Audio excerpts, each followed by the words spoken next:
Hi friends, good morning. ನಾನಿವತ್ತು ತೋರಿಸ್ತಿರೋ recipe ಬಂದು simple ಆಗಿರೋ ಕ್ಯಾಪ್ಸಿಕಮ್ ಪಲ್ಯನ ಹೇಗೆ ಮಾಡೋದು ಅಂತ ತೋರಿಸ್ತೀನಿ. ವಿಡಿಯೋನ ಕೊನೆವರೆಗೂ ನೋಡಿ.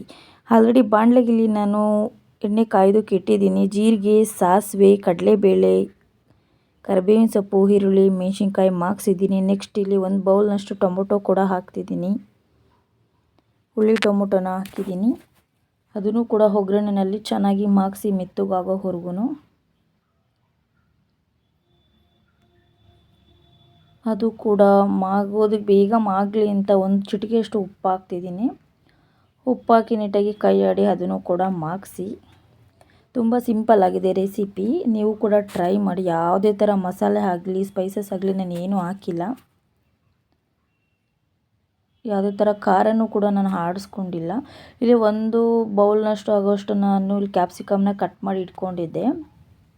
ಚಿಕ್ಕದಾಗಿ ಕಟ್ ಮಾಡಿ ಇಟ್ಕೊಂಡಿದ್ದೀನಿ. ಅದನ್ನು ಕೂಡ ಆ್ಯಡ್ ಮಾಡಿ. ನೀರಿನಂಶ ಇರೋದ್ರಿಂದ ಬೇಗ ಇದು ಮಾಗುತ್ತೆ ಒಗ್ಗರಣೆಯಲ್ಲಿ. ಸೊ ಅದಕ್ಕೋಸ್ಕರ 2 ನಿಮಿಷ ಮಾಗಿಸಿದ್ರೆ ಸಾಕು. ನೀವು ಅರಿಶಿನ ಹಾಕ್ಕೊಳೋದಿದ್ರೆ ಆಪ್ಷನ್ನು, ನೀವು ಅರಿಶಿನ ಕೂಡ ಹಾಕ್ಕೋಬೋದು. ನಾನಿಲ್ಲಿ ಹಾಕಿಲ್ಲ, ಸ್ಕಿಪ್ ಮಾಡಿದ್ದೀನಿ. ರುಚಿಗೆ ಟೇಸ್ಟಿಗಿರಲಿ ಅಂತ ಒಂದು 1/2 ಸ್ಪೂನಷ್ಟು ನಾನು ಗರಂ ಮಸಾಲನ ಆ್ಯಡ್ ಮಾಡ್ತಿದ್ದೀನಿ. ಅದನ್ನು ಕೂಡ ಒಗ್ಗರಣೆಯಲ್ಲಿ ಮಾಗಿಸಿ ನೀಟಾಗಿ ಕ್ಯಾಪ್ಸಿಕಮ್ಗೆ, ಟೊಮೊಟೊಗೆ, ಈರುಳ್ಳಿಗೆಲ್ಲ ಹೊಂದೋ ಥರ. ನೆಕ್ಸ್ಟ್ ನಾನಿಲ್ಲಿ ಒಂದು 1/4 ಸ್ಪೂನಷ್ಟು ನಾನಿಲ್ಲಿ ಶುಂಠಿ ಬೆಳ್ಳುಳ್ಳಿ ಪೇಸ್ಟ್ನ ಕೂಡ ಆ್ಯಡ್ ಮಾಡ್ತಿದ್ದೀನಿ.